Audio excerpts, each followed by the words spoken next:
días para todos. Nos unimos una vez más a la oración. Vamos a dar inicio a este noveno día de consagración que Dios nos ha pedido y que nos ha ido llamando poco a poco. Hay que orar mucho para que la conexión se restablezca y para que tengamos este espacio de fe, de amor y de fraternidad, que es a lo que Dios nos está llamando. Por favor, les pido que me confirman a través de los comentarios allí en el Instagram si se escucha bien, si tenemos buena recepción de la señal, para poder continuar pues con esta conexión y para poder darles también la oportunidad de escuchar el día número 9 que Dios nos ha dado y que nos permite poder compartir. Vamos a dar inicio a nuestra oración y vamos a disponernos a través de la intercesión poderosa de nuestra Madre Santísima, en el nombre del Padre y del Hijo y del Espíritu Santo. Amén. Ven Espíritu Santo, ven por medio de la poderosa intercesión del Inmaculado Corazón de María, tu amadísima esposa.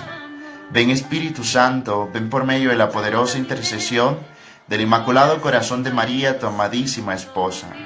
Ven Espíritu Santo, ven por medio de la poderosa intercesión del Inmaculado Corazón de María, tu amadísima esposa. Amén.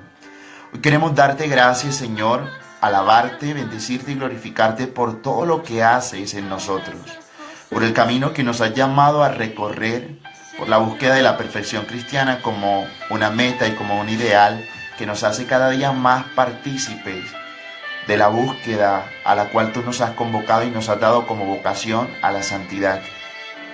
Permite, Señor, que en esta mañana podamos alabar y bendecir tu gloria, poder bendecirte, Señor, por todo lo bueno que haces en nosotros y por darnos la oportunidad de compartir como hermanos a través de estas plataformas, a través de nuestra consagración mariana.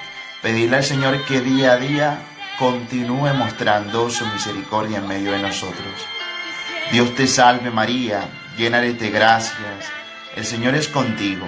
Bendita tú eres entre todas las mujeres, y bendito es el fruto de tu vientre Jesús. Santa María, Madre de Dios, ruega por nosotros pecadores, ahora y en la hora de nuestra muerte. Amén.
Madre Santísima, tú que instruyes el conocimiento, danos la sabiduría y la paz que viene y que proviene de ti, para que cada momento de nuestra vida podamos alabar tu nombre, glorificarte siempre en medio de nosotros y podamos sentir eternamente de tu divina presencia en medio del camino para no desfallecer. Amén. Bueno, la temática para este día está marcada, yo creo que en una urgente necesidad de nosotros verdaderos, poder decirlo de alguna manera, que decimos llamarnos cristianos. Lo primero es que debemos saber nosotros si somos cristianos católicos Como muchas veces tenemos o solemos tener el error de decir, padre, es que yo voy a una iglesia, a la otra, voy y practico cualquier otro tipo de práctica religiosa, porque en definitiva estamos adorando al mismo Dios. Y hay que tener mucho cuidado, no solo en el sentido doctrinal, sino también en la defensa de la fe. Yo creo que siempre nos viene bien un poco de apologética en cuanto significa la defensa de la fe. Primero, que la doctrina de la Iglesia Católica está cimentada sobre dos grandes columnas. La primera, que tiene que ser la palabra del Señor, que es la que podemos descubrir a través de la Santa Escritura, la que descubrimos también quizás en medio de nuestras meditaciones, de nuestras oraciones diarias. Creo que allí se cimenta en gran parte pues nuestra fe, pero no solo es escritura, como llegarán a decir nuestros hermanos protestantes, solo palabra. Entonces, si cualquier otra cosa no está escrita en la Biblia, no la creen o no la profesan. En cambio, dentro de la Iglesia Católica, la otra gran columna está cimentada en algo que se llama la doctrina o el depósito de la fe. El depósito de la fe viene a ser todas esas verdades reveladas a lo largo de la historia, porque no podemos desconocer nosotros la historia. Desde que Cristo va revelando y va mostrando, por decirlo así, una acción viva, eficaz, y nos las ha ido transmitiendo a través del legado apostólico, a través de cada uno de los ministros de la iglesia, de los santos padres. Entonces quiero que quede muy claro que para profesar nuestra fe como una llamada específica, todos nosotros debemos tener en cuenta esas dos grandes columnas. La doctrina, la tradición, por decirlo así, tradición. Y en muchos escritos ustedes lo van a encontrar con una T mayúscula, porque no es cualquier tipo de tradición. No es simplemente, es que son tradicionalistas, que es algo totalmente distinto. Este tipo de tradición con T mayúscula que se escribe en los escritos teológicos, en las investigaciones reales de la iglesia, viene a mostrarnos realmente lo que les decía, el depósito de la fe. Es decir, una verdad que se nos ha sido dada, revelada, mostrada y que intentamos transmitir a lo largo de todo esa historia grandiosa de Dios. Por otro lado está la Sagrada Escritura. Es cierto, nuestros hermanos protestantes aman la Sagrada Escritura y para nadie es un secreto que se aprenden los versículos, te los citan, podríamos decir, los toman, les dan una libre interpretación, que muchas veces puede ser incluso también un error. Porque como cristianos, si bien es cierto, la palabra se nos ha dado, estamos regidos por una interpretación que es propiamente la doctrina de la iglesia. Doctrina, que significa doxa, es decir, recta, acción, recta, formación, a lo que respecta propiamente la interpretación de la palabra. Por otro lado, pues tendríamos nosotros que también un poco experimentarlo, pero también escudriñar lo que dice el Evangelio de Juan. Muchas otras cosas no están escritas aquí en este libro porque no cabrían en ellas. Es decir, Jesús vivió con los apóstoles. Lo que nosotros hoy tenemos como palabra de Jesús son los dichos y hechos que fueron escritos y que pasó de algo que se llamó la tradición oral para luego pasar a la tradición escrita. A veces podemos caer nosotros en el error es que los apóstoles iban escribiendo detrás de Jesús todo lo que hacía o iban tomando notas de todo lo que hacía Jesús. Y no, recordemos que luego existen etapas para la formación propiamente de la Sagrada Escritura. Primero se vivió una etapa que es la tradición oral, como les estaba diciendo, en que se fue transmitiendo de los padres a los hijos, en que los apóstoles decían, hablaban lo que vivían de Jesús a través de la predicación, y luego, muchísimos años más, pasa a una etapa, por decirlo de alguna manera, en que se pone por escrito, pero no es la escritura que hoy ya tenemos nosotros impresa. Eran pergaminos que eran costosísimos y que existían simplemente unos cuantos, porque no todo el mundo los podía tener. Entonces yo creo que queda muy claro, queridos hermanos, que no podemos caer nosotros en la pretensión de ir a un lado, al otro, como les decía, o profesar una fe a media. Padre José, es que lo que pasa, yo voy a la iglesia cristiana porque allá escuchan y leen la misma palabra de Dios. Pasa algo en estas iglesias y como les decía, existe una libre interpretación. Es decir, si para ellos llegan a interpretar o decir, por ejemplo, que la palabra está diciendo, si tu mano te hace pecar, córtala, y le dice a todos sus feligreses que tienen que cortarse la mano, pues lo harían y es válido. es para poner un ejemplo un tanto exagerado, pero creo que allí es donde va un poco la diferencia. La interpretación de la Sagrada Escritura tiene un depósito de fe, tiene un legado que se ha ido mostrando a través de todos los años de la historia de la salvación de la Iglesia. Por otro lado está el papado. Yo creo que hoy es muy discutido dentro de nuestras comunidades cristianas incluso, y en muchas otras, podríamos decir, los movimientos frente al Papa. ¿Qué pasa frente al Papa? Oigan, el Papa es el sucesor de Pedro, es sucesor legítimo, se debe un reconocimiento, un respeto, debemos orar por él. Realmente fue elegido legítimamente a través del cónclave y no cabe duda que es el Santo Padre. Muchas veces nos podemos poner a buscar videos de YouTube y muchas otras cosas que no están en la sana doctrina o que no son realmente una verdadera interpretación. Y dicen el Papa es el Papa negro, el Papa es el Papa de los últimos siglos. Que sepamos nosotros la época de los últimos tiempos, pues nadie lo sabe. Y la palabra misma lo dice. Nadie sabe ni el día ni la hora en que el Señor volverá, porque solo se lo tienen revelado a mi Padre y a quien Él lo quiera revelar. Yo creo que debemos tener nosotros un sincero corazón.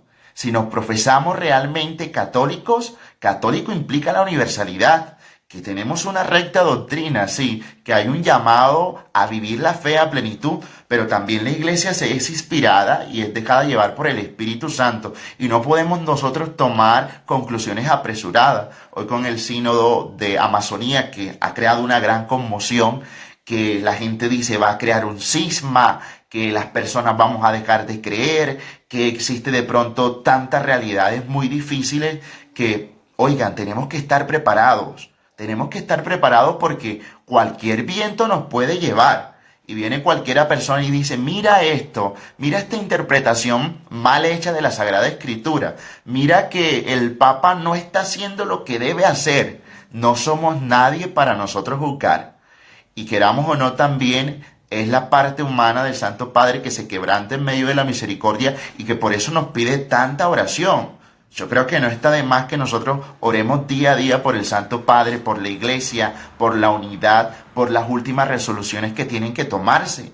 Porque sin duda estamos guiados. Esta nave no la guía ninguna persona de carne y hueso. Está guiada por la persona de Jesucristo. Somos el cuerpo de Cristo, donde Cristo es la cabeza. Entonces yo creo que necesitamos urgentemente también formarnos. Necesitamos muchísima formación a lo que respecta a la fe. Necesitamos tener la plenitud de dónde encontrar. Padre, ¿dónde encuentro yo el depósito de la fe? Resulta que el Papa Juan XXIII hace un gran concilio. Yo creo que podemos recurrir nosotros, y quien tenga la oportunidad también de leerlo, se llama el Concilio Vaticano II. Y allí fue expuesta, por decirlo de alguna manera, disposiciones de fe, medidas, rúbricas, enseñanzas, cómo aprender, cómo lograr encontrar una verdadera interpretación de la palabra, por decirlo. Y está entonces una resolución que dice la Dei Verbum, que habla sobre la palabra de Dios y nos da toda un desglose, podría decirlo yo, alrededor de la fe y de lo que es la palabra, la importancia que tenemos nosotros sobre la palabra, que la palabra fuese traducida a otros idiomas, porque recordemos, antes celebrábamos la Eucaristía en latín, es cierto, y había un recogimiento y una experiencia bastante valerosa, pero hay unos cambios. Y no porque nosotros vamos a la vanguardia del tiempo, de la moda y de todo este mundo contemporáneo, sino porque el Espíritu Santo, también va suscitando experiencias de fe que merecen ser revaluadas y vividas. Padre, ¿eso cambia el depósito de la fe? ¿O eso cambia los dogmas que hemos profesado? Nunca, en ningún momento. Los dogmas que han sido proclamados son bien vividos y se habla de una plenitud y una realidad. Lo que se hizo con el Concilio Vaticano II, dijo el mismo Papa Juan XXIII, abramos las ventanas, es decir, démosle un nuevo aire a la Iglesia, pero no irrumpió en nada la fe. ¿Que hubo crisis? Sí, y hubo muchas crisis. Yo conozco historias de sacerdotes en ese momento en el que la Iglesia vivió un momento crucial, porque era enfrentarse a por decirlo de alguna manera, a unas columnas muy fuertes que estaban cimentadas y que nadie quiere vivir cambio. Seamos sinceros, cuando tú logras acomodarte en algo, cuando logras de pronto crear un estereotipo de lo que ya está dado, no quieres realmente cambiarlo. No digo que la iglesia tiene que lanzarse en una continuidad de cambio, pero hay una encíclica muy valerosa que se llama Madre y Maestra, Mater Ecclesiam, es decir, la iglesia es madre, la iglesia que nos instruye, y como una buena madre nunca va a querer algo malo para sus hijos, siempre va a querer lo mejor. Entonces yo creo que seamos conscientes de la realidad de la fe, la llamada que Jesús nos está haciendo, y nos los hace a través del Santo Padre, nos los hace a través de los concilios, nos los hace a través de todos estos sínodos que también son guiados e inspirados por el Espíritu Santo. Al final del sínodo de Amazonía mucha gente queda a la expectativa, o por decirlo de alguna manera, queda un tanto cuestionada porque dirá: padre, entonces hay que creer lo que se diga. Por lo pronto es una medida sinodal, ¿verdad?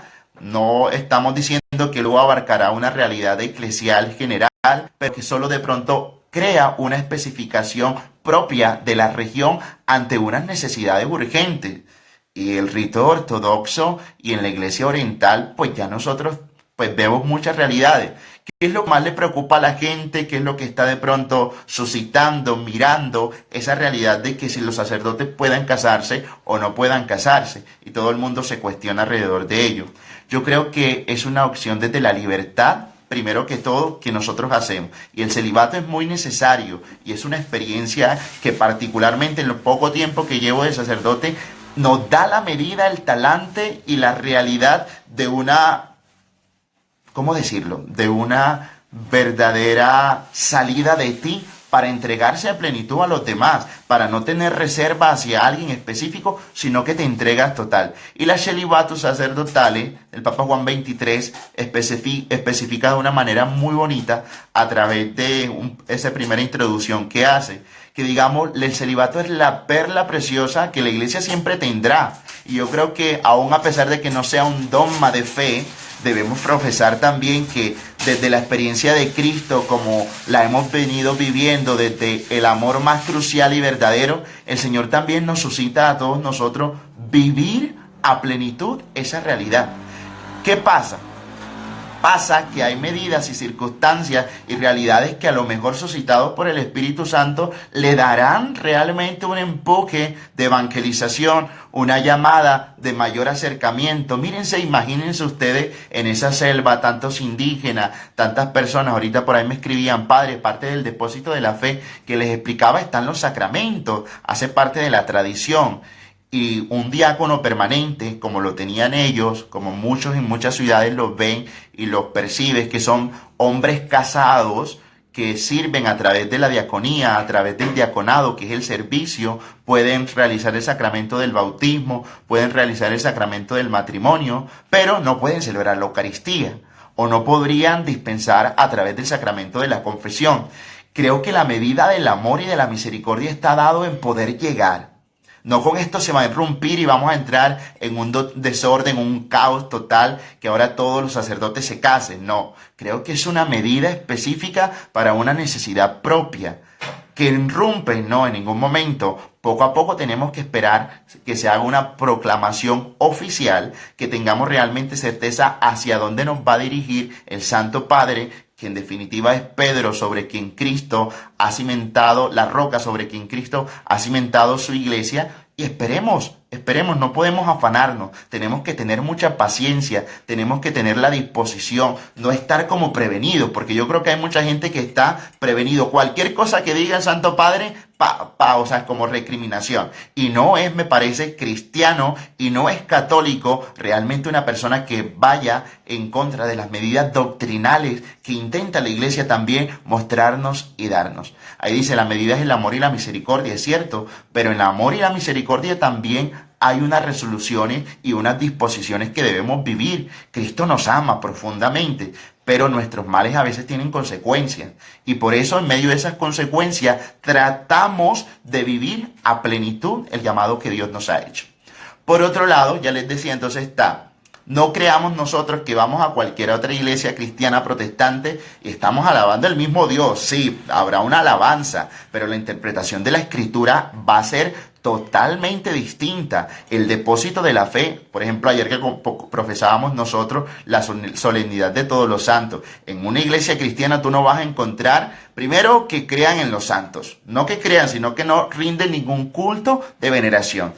Segundo, la Santísima Virgen María ni siquiera es la Teotocos, la Madre de Dios, es la Madre de Jesús y se tiene por una buena mujer, por una mujer ejemplar y te dicen todo ese cuento bonito, pero está totalmente alejado de lo que nosotros profesamos. María es la Madre de Dios porque en la medida de que Jesús es Dios, María es Madre de Dios. Ahora, hay muchas otras sectas también que se profesan cristianas aparentemente, pero son pseudocristianas. No tienen a Jesucristo como el Hijo de Dios. Por poner una comparación y no de pronto recriminar, los testigos de Jehová no son cristianos. Los testigos de Jehová son pseudocristianos. Ellos no profesan la divinidad de Jesús, sino que Jesús fue un hombre escogido por Dios, un hombre ejemplar de carne y hueso, como nosotros. Su humanidad es la que sobresale frente a la divinidad que nosotros profesamos. Entonces es para que caigan en la cuenta, queridos hermanos, todas las personas que están siguiendo la consagración, no caigamos. No caigamos en el juego de estar aquí y allá. No caigamos en el juego de dejarnos adoctrinar por otras enseñanzas. Porque a veces, como nos falta el conocimiento, nos dejamos llevar tristemente por una marea de falsa doctrina, nos dejamos llevar por una marea de bonito de pronto que experimentas, que vives alrededor de la fe, de la palabra. Hoy es muy común escuchar, no, padre, es que si vienen los cristianos evangélicos a la casa, yo tendría que recibirlos porque es la palabra de Dios. Sí está bien cuanto es palabra de Dios, pero no escuchar la interpretación que ellos dan porque es totalmente errónea a la realidad a la cual nos pide y convive de una mejor manera. Por otro lado, entonces vamos a leer la consideración del día número 9, que el Señor nos ha convocado y que nos ha llamado a vivir de una manera específica.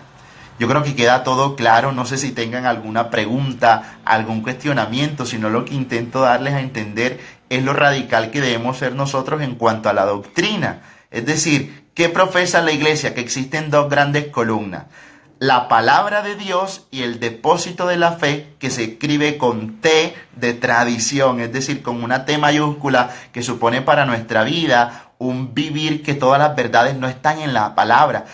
Padre, ¿dónde encuentro en la palabra de Dios el dogma de la Inmaculada Concepción? Porque los hermanos protestantes me están pidiendo que yo les ratifique y que les muestre en la palabra dónde está ese dogma. Oye, nosotros no creemos simplemente en la palabra, creemos en la palabra de Dios, pero propiamente también creemos en la tradición de la Iglesia que nos ha sido transmitida a través de la sucesión de los apóstoles, de los obispos, del Santo Padre, de escritos patrísticos. Busquen escritos patrísticos, que son los discípulos de los apóstoles que escribieron cosas maravillosas y que estaba claro en la época de Cristo. Por ejemplo, muchas de las verdades que profesaban en torno a la Santísima Virgen María. María era la Madre de Dios en su consideración. María es inmaculada. María es asunta al cielo. Para todos los cristianos en la antigüedad sabían que María fue elevada al cielo por la gracia de que su Hijo Jesucristo la llevó en cuerpo y alma. Y eso no aparece en la Sagrada Escritura, pero se fue a través de la tradición oral, se fue llevando hasta muchos escritos patrísticos que así lo profesan. San Juan Crisóstomo, luego más allá de la patrística, también muchos padres de la iglesia como San Agustín, San Bernardo de Claraval, que tienen unos escritos maravillosos y que los invito también a vivirlo desde la fe. Vamos a leer el día número 9 de la consideración, pidiéndole a nuestra Madre Santísima que nos continúe guiando. Dice: el fuego prueba al hierro y la tentación al hombre justo. Muchas veces no sabemos lo que podemos, mas la tentación descubre lo que somos. Debemos pues velar principalmente al venir la tentación, porque entonces más fácilmente es vencido el enemigo cuando no le dejamos pasar de la puerta del alma y se le resiste al umbral luego que toca. Atacar al principio el mal procura. Si llega a echar raíz, tarda su cura. Porque primeramente se ofrece al ánimo solo el pensamiento sencillo, después la importuna imaginación, luego la delectación y el torpe movimiento y el consentimiento. Y así entra poco a poco el maligno enemigo y se apodera de todo por no resistirle al principio. Y cuanto más tiempo fuera un perezoso en resistir, tanto se hace cada día más flaco y el enemigo contra el más fuerte. Algunos padecen graves tentaciones al principio de su conversión y otros al final. Pero otros son molestados casi por toda su vida. Algunos son tentados blandamente, según la sabiduría y el juicio de la divina providencia, que mide el estado y los méritos de los hombres, y todo tiene ordenado para la salvación de sus escogidos. Por eso no debemos desconfiar cuando somos tentados, sino antes rogar a Dios con mayor fervor, que sea servido de ayudarnos en toda tribulación, el cual sin duda, según el dicho de San Pablo, nos dará el auxilio junto con la tentación para que le podamos resistir. Humillémonos pues nuestras almas bajo la mano de Dios en toda tribulación y tentación, porque Él salvará y engrandecerá a los humildes de espíritu. En las tentaciones y adversidades se ve cuánto uno ha aprovechado, y en ellas consiste el mayor merecimiento y se conoce mejor la virtud. De la imitación de Cristo, libro 1, capítulo 3. Mis hermanos, hoy entonces yo creo que la medida está basada no solo en la tentación, sino en la resistencia que debes poner previo a la tentación. Y yo les compartí ahorita, llegará una persona que nos va a hablar de Dios a través de una secta cristiana, a través de cualquier otra religión. No, te dice, es que eso es de Dios. Tienes que poner límites a la tentación. Primero porque nos hace falta también escudriñar un poco más sobre nuestra doctrina y sobre nuestra fe. Y cualquiera persona nos saca la palabra del contexto con una interpretación libre y nos hace perder el hilo y el rumbo real de nuestra doctrina. Por otro lado, es necesario, como lo decía hoy el Kempis, la imitación de Cristo, en esta consideración del día número 9, que la tentación tiene que resistir.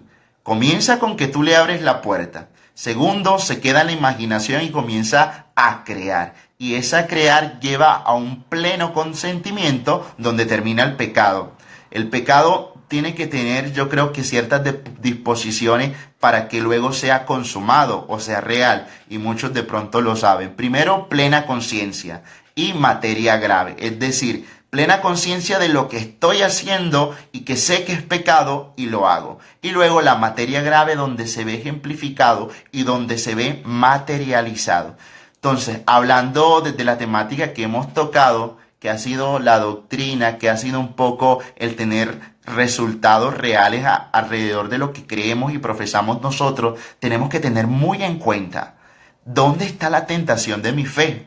Y la tentación de mi fe está basada en que a mí me convidan para ir a una iglesia cristiana y yo voy fácilmente y me siento bien y me inspira la oración. Tengan mucho cuidado, porque el Señor ha dicho que el enemigo se viste de ángel de luz y te pueden decir un poco de profecía y te pueden escudriñar tu vida y te puedes quedar totalmente atónico ante todo lo que escuchas alrededor de una persona que te habla a través de una oración, y a mucha gente le pasa. Y terminamos entonces cayendo en la adivinación. Porque yo quiero y voy a que me oren, pero no es una oración sincera de corazón, sino para descubrir cosas, para que me digan cosas.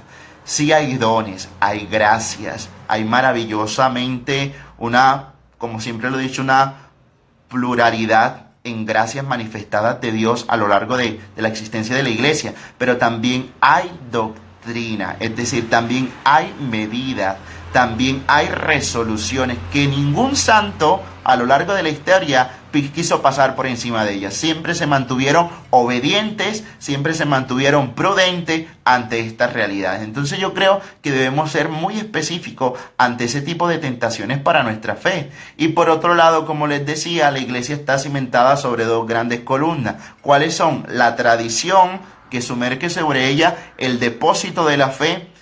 ¿Los apóstoles vivían la confesión? Claro que sí, y por eso se fue transmitiendo, más allá que los apóstoles, las primeras comunidades cristianas hacían un camino catecumenal, donde había experiencia de profesión de fe, donde había experiencia de lo que hoy nosotros tenemos como el credo constituido. Hubo propiamente la resolución de mostrar cuáles eran sus debilidades a través de la confesión y un montón de realidades que hacen parte del depósito de la fe y que hoy nosotros profesamos, creemos y que no está en la Sagrada Escritura. ¿Qué dicen los hermanos protestantes? Solo Escritura, solo la palabra. Fuera de la palabra no hay otra verdad. Y entonces caemos nosotros en un tire que cala, en una pelea continua de querer demostrar nuestra fe a través de la palabra, cuando sí es válido, porque muchos de los dogmas y las realidades toman citas bíblicas con una interpretación real, pero que no todo está allí. Porque habrán otras cosas que no aparecen y la misma palabra lo ratifica y dice a través del Evangelio de Juan, muchas otras de estas verdades no están puestas escritas porque no cabrían. Es decir, es mucho lo que habría que contar para ponerlo por escrito y fueron etapas. Primero la tradición oral y luego la tradición escrita. ¿Usted qué pone en sus apuntes de clase? Yo creo que lo más importante, lo que es más para resaltar y para recordar, pero muchas otras cosas se te quedan en la cabeza y los conversas a través de los diálogos, de las conversaciones que las primeras comunidades cristianas iban teniendo y que iban compartiendo. Un dato preciso de eso: cuando se hacen unas excavaciones en Jerusalén, a través de esa búsqueda de pronto de la tradición, de la consolidación, se descubre algo maravilloso. Habían, por decirlo, cuevas donde los cristianos se reunían a celebrar la Eucaristía y hacían no propiamente la ritualidad que hoy tenemos establecido como un rito romano, pero sí había el compartir la copa, el pasar el vino, el compartir el pan, y aun cuando esto está ratificado a través de la palabra, nos da a nosotros el talante y la certeza de que se ha ido transmitiendo. Entonces no estén con el afán de querer demostrarle a los hermanos protestantes, aun cuando debemos tener una defensa de la fe certera, real, y que debemos formarnos, pero no con el afán de querer mostrarle todo a través de la palabra, porque no estamos intentando demostrarles. Lo que usted profesa y cree está basado sobre dos grandes acciones: depósito de la fe y Sagrada Escritura, como lo he venido mencionando y ratificándoselo a todos ustedes. Y freno a la tentación. Yo siempre pongo el ejemplo: si el león está amarrado allí en un palo, en un poste, y tú sabes que si al pasar cerquita te va a lanzar la mano o te aruña o te devora, ¿cómo te vas a pasar por ahí al lado? Evitemos las ocasiones de pecar, evitemos los lugares donde nos propicia el pecado, evitemos las personas que nos inducen a caer en la tentación y tengamos firme dominio de sí para decir: para. Yo tengo mi fe bien establecida, yo sé cuáles son mis parámetros de fe y no necesito realmente que me instruyas, porque vamos a desvariar muchísimo al respecto de lo que profesamos mutuamente. Espero que haya sido de mucho agrado para todos ustedes poder vivir la fe. Yo siempre insisto en que tenemos que vivirla desde una radicalidad. Espero que se haya escuchado muy bien. Espero que las personas que nos están acompañando en este momento de la transmisión, si ya les decía, muchas personas ahí me preguntan: un video de YouTube sobre este tema, perfecto, lo podemos llevar a cabo y podemos invitar a otras personas también que nos respalden con toda la documentación y con toda la realidad de citación al respecto sobre lo que se llama la defensa de la fe, ¿verdad? Entonces podríamos, claro que sí, hacerlo. Queda algo muy claro: tengamos realmente la oportunidad de decirle no a la ocasión de pecado y de vivir con nuestra fe intacta. Oren mucho por el Santo Padre, no estemos criticando, no estemos de pronto montando imágenes que a la larga eso no es de cristianos. Tenemos que ser comprensivos y misericordiosos también con el Santo Padre. Yo no comprendo cómo mucha gente se comienza a pasar imágenes que este Papa no es el Papa, que no es legítimo, que está irrumpiendo en toda la doctrina. Caramba, eso no es debido, porque tú profesas la fe cristiana, crece en la iglesia, y la iglesia tiene a Papa Francisco en este momento como la cabeza, como Pedro, y es muy necesario que nosotros tengamos un corazón receptivo, y con la oportunidad siquiera de darle qué es lo que nos va a enseñar, qué es lo que nos intenta transmitir y vivir de una manera específica. También, sí, hay muchos videos del padre Luis Toro, se llama, en YouTube, que él hace una apologética bien certera, bien fuerte, no en contra, yo creo, para poder discernir toda esta realidad de doctrina frente a que es muy distinta la doctrina cristiana protestante que nace con Martín Lutero, que él dijo solo escritura, luego con Juan Calvino, luego también con la parte de los anglicanos con Enrique VIII. Son muchas doctrinas totalmente distintas. ¿Y qué pasó? Se dividieron. ¿Qué dice el enemigo? Divide y vencerás.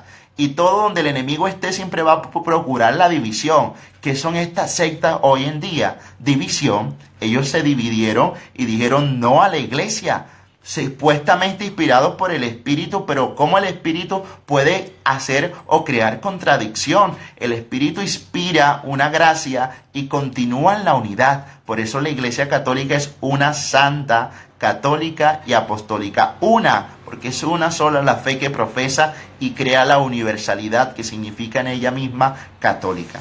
Vamos a hacer nuestras oraciones, no sin antes pues dejarles la pequeña tarea.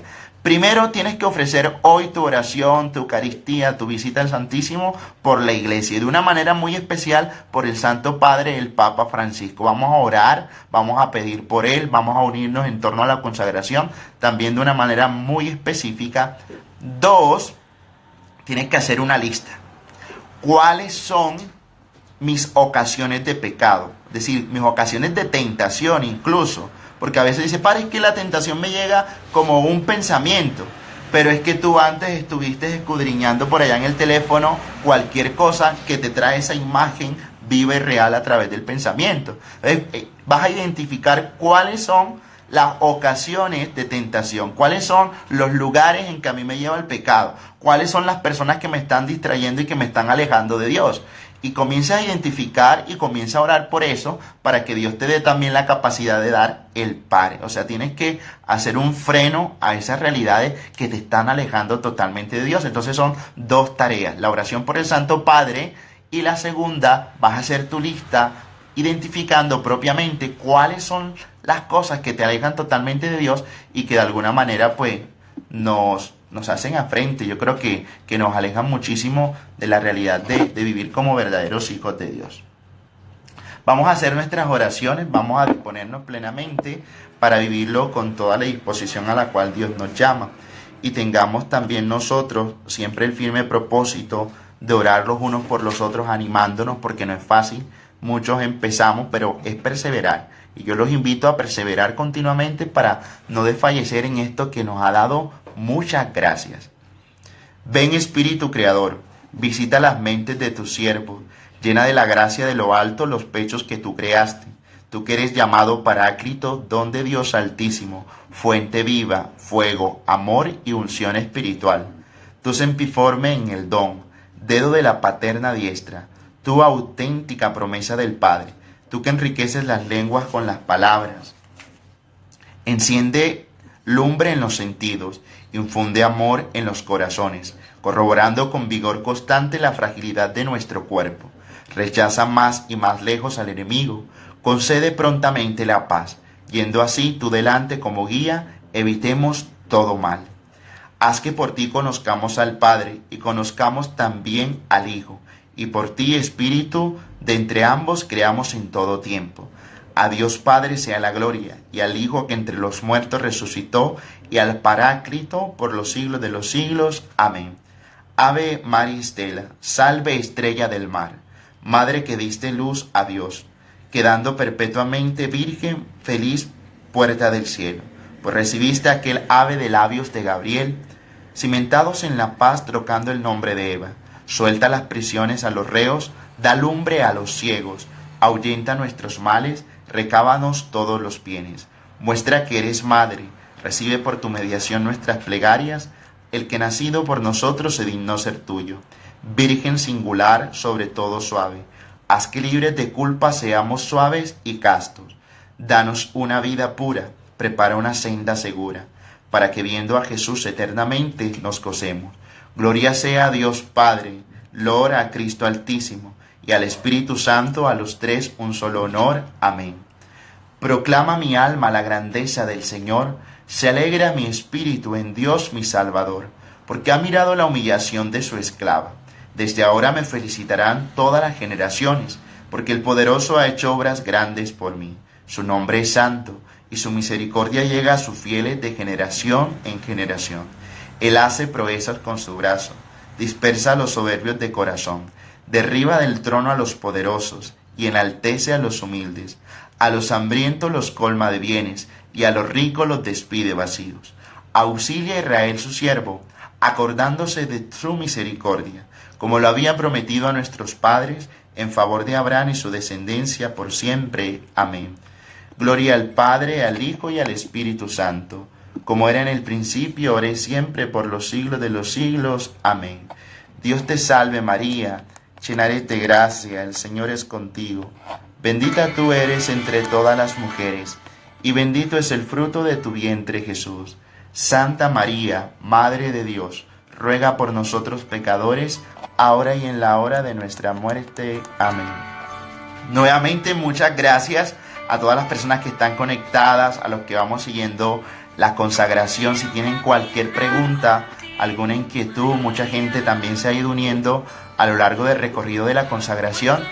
Les decía, en el canal de YouTube pueden encontrar las enseñanzas anteriores a este día noveno, y los animo a hacer las tareas que están correspondientes, a vivir un día entregado totalmente a nuestra Madre Santísima, agradecido también con todas las personas que nos escriben, que están también viviendo, yo creo, una conversión, un camino de cambio, un camino de enseñanza, un camino maravilloso que Dios nos ha querido regalar, que me ha dado la oportunidad también a través del Ejército Mariano, el grupo del Padre Pío, de todas las personas, de poder compartirlo con ustedes. Desde la sinceridad de mi corazón, créanme que yo creo que el que más tocado se siente con esta consagración, renovándola una vez más, soy yo, que lo ha querido hacer de una manera más plena, que lo ha querido vivir enteramente como sacerdote, y sin duda es la plenitud del amor que Dios nos llama y que nos regala para vivir. Que Dios los bendiga en este nuevo día, que los acompañe, que su misericordia llegue siempre a cada uno de nosotros, en el nombre del Padre, del Hijo, del Espíritu Santo. Amén. Que Dios los bendiga. Nos vemos mañana y que tengan todos un feliz día. Hoy nos vamos a dirigir al santuario de Nuestra Señora de Chiquinquirá. Vamos a orar también por ustedes, por todas las personas que están haciendo, por todos los países, por todas las realidades que acontecen en nosotros y en nuestra vida. Y sé, eso que ustedes dicen, cuánto bien nos hace la consagración, es mucho bien. Transforma nuestras vidas y nos da realmente unas gracias que ni siquiera nosotros vamos a ver ni nos imaginamos, porque son gracias maravillosas que nos inspiran, que nos llena el Espíritu Santo a llevar la palabra, yo siento, a tener radicalidad, a vivir de una manera más plena el servicio que hacemos a Dios y a los demás, y a tener amor a la iglesia. Tenemos que amar mucho a nuestra iglesia, tenemos que amar mucho lo que tenemos, porque es bastante. Dios no nos ha dado poco, Dios nos lo ha dado absolutamente todo para que seamos felices y vivamos en la plenitud del amor. Dios los bendiga.